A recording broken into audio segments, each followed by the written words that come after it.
الرحمن الرحیم نحمده ونصلی علی رسول الکریم۔ حدیث قدسی کا مفہوم ہے، اللہ رب العزت ارشاد فرماتے ہیں، اے میرے بندے، میں نے تیرے گھر یعنی جنت کو تیرے غیر دشمن سے پاک کر دیا، یعنی شیطان سے۔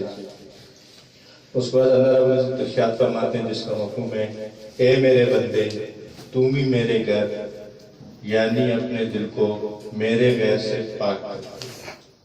اب یہاں دو باتیں اللہ رب العزت ارشاد فرما رہے ہیں کہ اے میرے بندے، تم میرے گھر یعنی اپنے دل کو میرے غیر سے پاک کرنا۔ اب اللہ کا غیر کیا ہے؟ اللہ کے ماں سوا جو ہے وہ سب اللہ کا غیر ہے۔ اللہ رب العزت کی ذات اتنی بڑی ہے کہ ساتوں زمین ساتوں آسمان اس کو نہیں سما سکتا، لیکن مومن بندے کا دل بھی اللہ اس میں سما ہے، وہ اللہ کا گھر ہے۔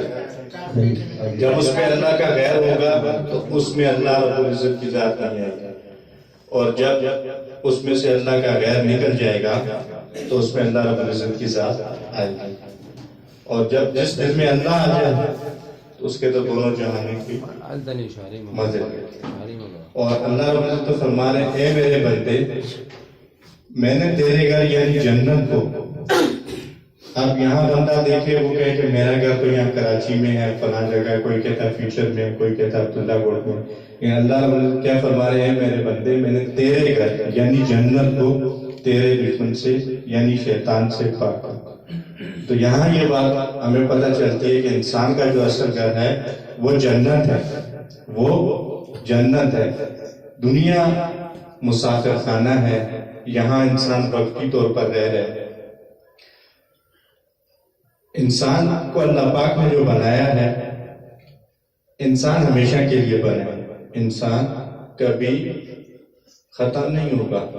عالم ارواح سے اس کا جو سفر شروع ہوا ہے، وہاں سے اس کا نظام اللہ پاک نے چلایا، ماں کے پیٹ میں اللہ پاک نے اس کو لایا، وہاں کچھ عرصہ رکھا، پھر اللہ پاک نے ایک نظام چلایا اور اس کو دنیا میں لایا، اور پھر یہاں اللہ پاک نے ایک نظام چلایا، چھوٹا بچہ پیدا ہوا، پھر اللہ پاک نے اس کو بڑا کیا، جوان کیا، پھر جو ہے اللہ پاک نے اس کو صحت دی، جوانی دی، طاقت دی، آنکھیں دی دیکھنے کے لیے، کان سننے کے لیے، دل اور دماغ دیا، اور ایسا دل دھڑکنے والا اور ایسی آنکھیں دیکھنے والی۔ فرمایا دنیا میں سب سے تیز چیز جو ہے وہ انسان کی نگاہ ہے۔ ایسی چیزیں اللہ پاک نے انسان کو دی، اور پھر ایک نظام چلایا، اور پھر ایک نظام کے تحت ایک وقت آئے گا کہ اللہ پاک اس کو دنیا کے زندگی سے قبر کی زندگی میں منتقل کر دے، انتقال ہو جائے گا۔ انتقال کا مطلب ہے ایک جگہ سے دوسری جگہ چلے جانا۔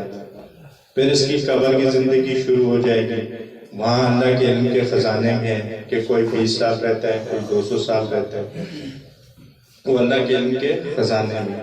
پھر وہاں سے اللہ پاک ایک نظام کو چلائیں گے، پھر انسان محشر میں جائے گا، وہاں پر جو وقت مقرر ہے، فرمایا کہ قرآن میں آتا ہے کہ قیامت کا جو دن ہوگا وہ 50,000 سال کا ایک دن ہے۔ کتنا؟ 50,000 سال۔ پھر وہاں کی زندگی، اس کے بعد فیصلہ ہوگا جنت یا جہنم، جنت یا جہنم۔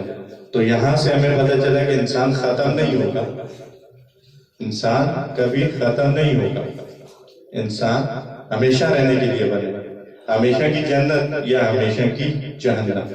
تو اللہ رب العزت فرماتے ہیں کہ میرے گھر یعنی اپنے دل کو میرے غیر سے پاک کرتے۔ بھائی دل اللہ کا گھر ہے۔ حضور علیہ السلام کے ارشاد کا مفہوم ہے کہ اللہ پاک فرماتے ہیں، حدیث میں آتا ہے کہ انسان کے جسم میں ایک گوشت کا لوتھڑا ہے، اگر وہ ٹھیک ہو جائے تو پورا جسم ٹھیک ہوتا ہے۔ اور پھر فرمایا جس کا مفہوم ہے کہ وہ انسان کا دل ہے، انسان کا دل ہے، انسان کا دل ہے۔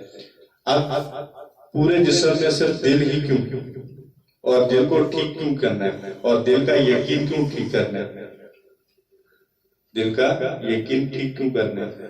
کیونکہ یہ دل اللہ کا گھر ہے، اس میں اللہ نے رہنا ہے، اور اللہ رب العزت کی ذات بڑی غیرت مند ذات ہے، وہ اپنے ساتھ کسی کو شریک پسند نہیں کرتے، اور اس کا حق بھی یہی ہے۔ اللہ کی ذات جس کا عرش آسمانوں پر، جس کی بادشاہی زمینوں پر، جس کی حکومت پانیوں پر، فرمایا اللہ پاک نے زمینیں اتنی بڑی بنائی ہے، اتنی بڑی بنائی کہ انسان سوچ نہیں سکتا، انسان سوچ نہیں سکتا۔ ہم نے کتابوں میں پڑھا کہ ایک انسان تھا، اس نے دنیا کے ارد گرد چکر لگایا، یہ بات صحیح نہیں ہے، اس نے خشکی کے ارد گرد چکر لگایا، دنیا کے ارد گرد چکر نہیں لگایا۔ حدیث کا مفہوم ہے کہ دنیا سے باہر کوئی نکل نہیں سکتا۔ اللہ پاک نے 3% یا 4% روشنی ہے، باقی اندھیرا ہے، اور وہ اللہ کے علم کے خزانے میں ہے، وہ اللہ کے علم کے خزانے میں ہے، وہاں کیا وہ اللہ کو ہوتا ہے۔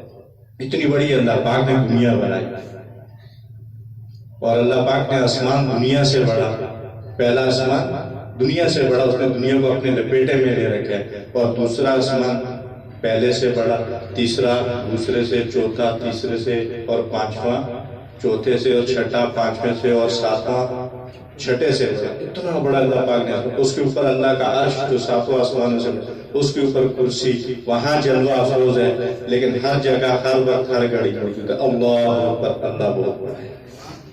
وہ اللہ جس کا عرش آسمانوں پر، جس کی بادشاہی اور حکومت پانیوں پر، ریت کے ذروں پر، درخت کے پتوں پر، وہ اللہ بڑی قدردان اور غیرت مند ذات ہے۔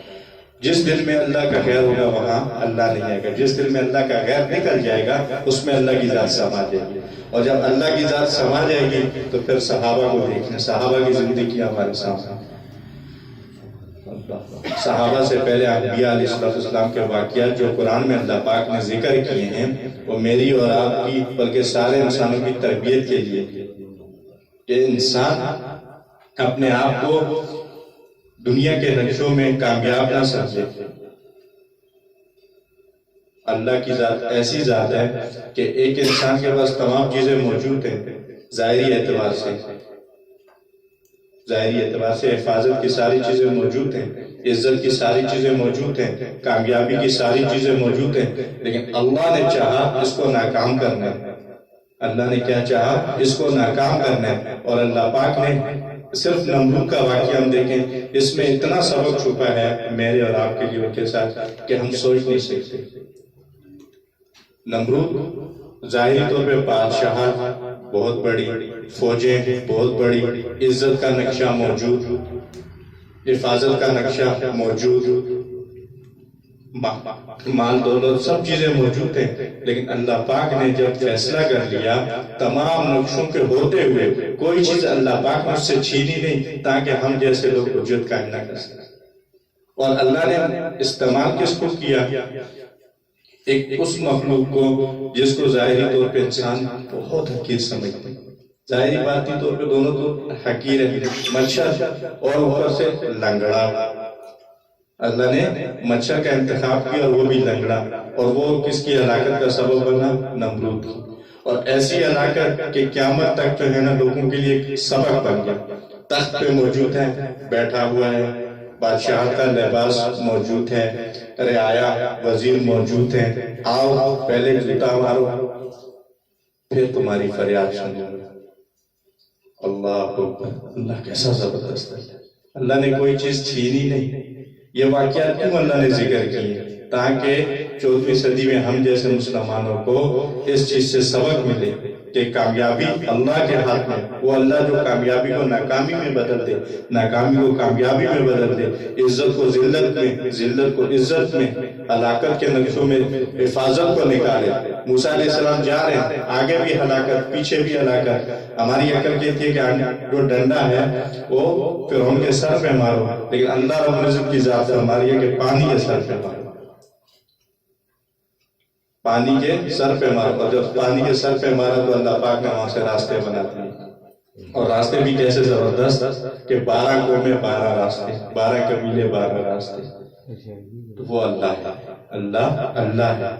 فرمایا آج ہمیں اللہ بھی نہ کہیں، اللہ کو پہچانا ہی نہیں۔ آج ہم نے بھائی اللہ کو پہچانا تو سب کو پہچانا۔ صرف اپنے اللہ کو نہ پہچانا. جس نے اللہ کو پہچان لیا اس کی زندگی بن گئی. ایک